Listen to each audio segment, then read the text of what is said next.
Jeste li mislili da je august vrijeme odmora ili samo vrijeme berbe plodova u vrtu? E pa prevarili ste se.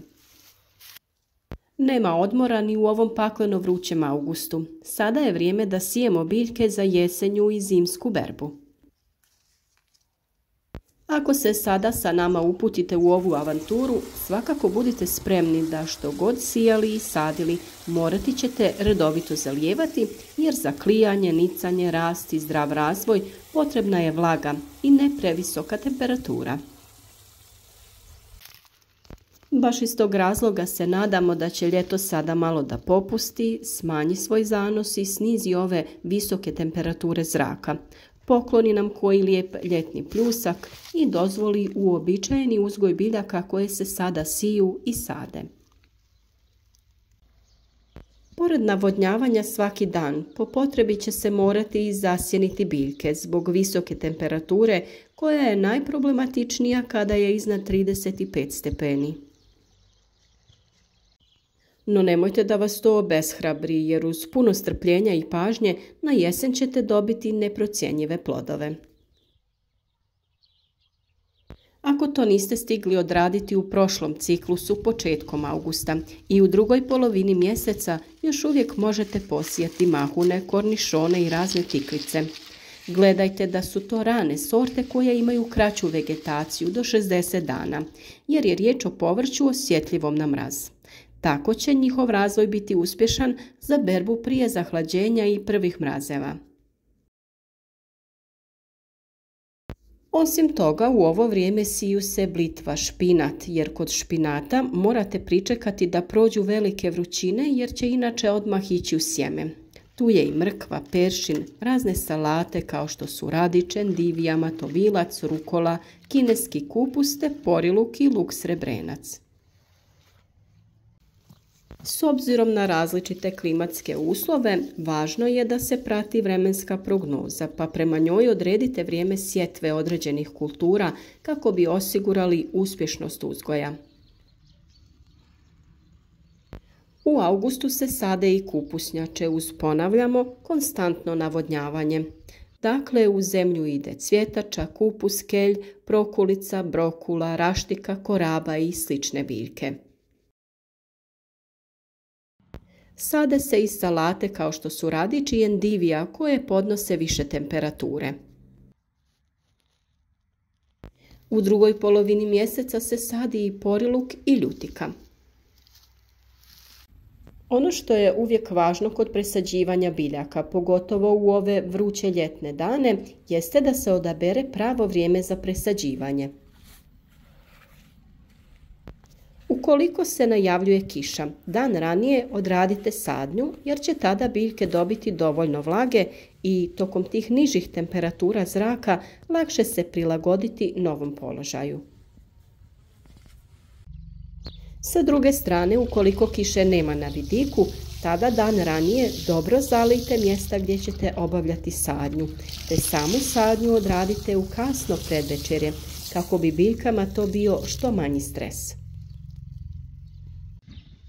Ukoliko bi ih sadili u toku sunčanog dana, one bi jednostavno uvenule i teško se prilagodile, a možda i uginule. Nakon sadnje ih obilno zalijte i obavljajte zalijevanje svaki dan u narednih 10 do 15 dana. Naravno da i taj proces ovisi o vremenskim uslovima i mogućnosti pojave neke lijepe kiše. Uz redovito zalijevanje vodom koja rano ujutro može biti i malo hladnija, a navečer mlaka, posađene ali i druge biljke koje uzgajate zaštitite novim slojem malča. Po potrebi ih zaštitite i od sunca agrotekstilom ili mrežom. Prirodni malč može biti u obliku slame, sjena ili otkošene trave. Na taj način ćete prvenstveno osigurati zadržavanje vlage u tlu i smanjiti broj zalijevanja. Zemlja oko biljaka će također biti kvalitetnija jer ju sunce neće isušiti i uzrokovati njeno propadanje. U augustu je vrlo važno da redovito kontrolirate štetnike jer su ovog mjeseca na svom vrhuncu.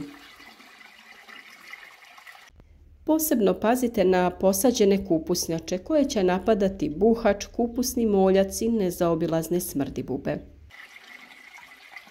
Upravo u ovo vrijeme njihove populacije su najrazvijenije jer u vrtu imaju obilje plodova i biljaka koje ih privlače. O borbi sa ovim štetnicima smo govorili u posebnom videu, pa ako ga niste pronašli, javite nam se u komentaru da vam proslijedimo link.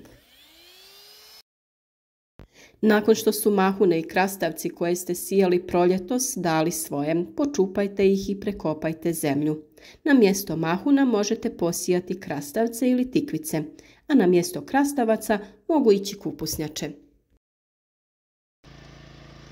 Ne zaboravite na važnost obogaćivanja tla prije sadnje. Možete koristiti glistinac, stajnjak ili kompost koji ste sami napravili. Dodajte ga po tlu prije obrade ili samo u sadnu rupu prije sjetve ili sadnje presadnica. Sada je idealno vrijeme za dodavanje ostataka biljaka u kompostište prilikom uklanjanja starih biljaka iz vrta, a uskoro će i lišća biti u izobilju, pa i sa njim možete obogatiti kompostnu hrpu. Kako bi bila kvalitetna i bogata različitim nutrijentima, dodajte i zelene i smeđe dijelove biljaka, kućni otpad poput povrtnih ostataka ili ostatke nakon guljenja voća poput kore banana, limuna i sl.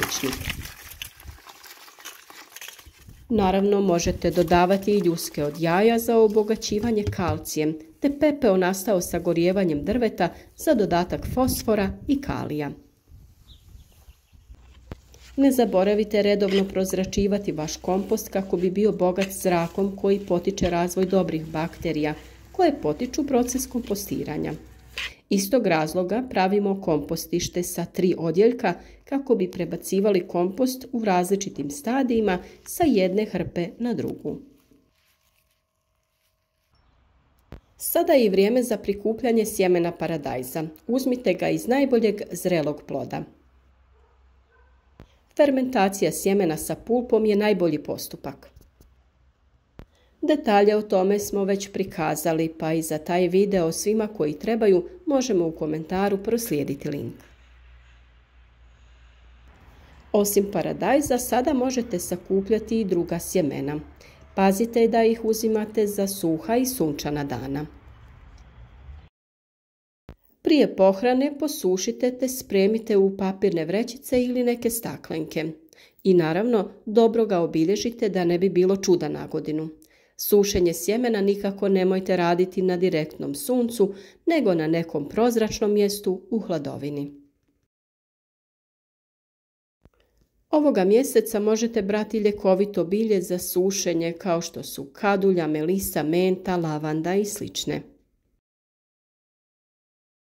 Isto tako možete u ovom periodu razmnožiti biljke koje su vam drage i želite ih imati više u svom vrtu. Ili samo želite sa lijepom sadnicom razveseliti drage ljude i poklonom koji će trajati. Tu se ubraja lavanda, ružmarin, čempresi i tuje, cvjetnice poput hortenzija, pelargonija i sl.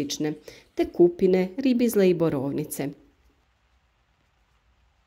Još stignete margotiranjem razmnožiti smokve, limun, magnolije na način koji smo vam detaljno prikazali na našem kanalu.